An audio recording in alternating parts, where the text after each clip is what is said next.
કાજલબેન તમે કેમ આમ ચિંતામાં હોય એવું લાગે છે?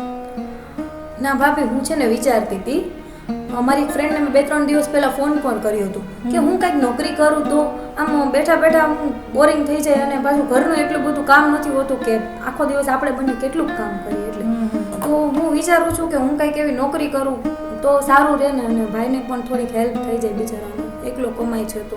સાચી વાત છે. જુઓ ને, અત્યારે માંડ પૂરું થાય છે ઘરમાં. તમે એ વિચાર સારો કર્યો છે. કઈ જગ્યાએ છે જોબ?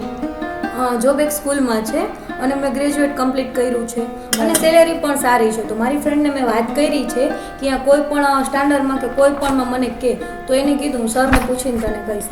વાહ વાહ, સરસ સરસ. તો હું જોબ કરું ને? હા, ડેફિનેટલી કરવાની જ હોય ને.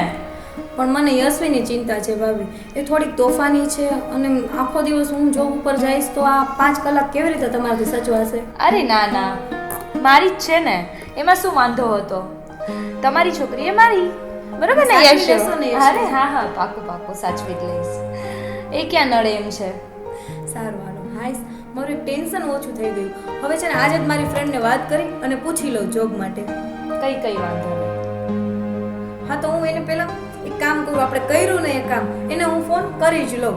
કઈ બરાબર? વાંધો નહીં, ફોન કરી લો હે ને.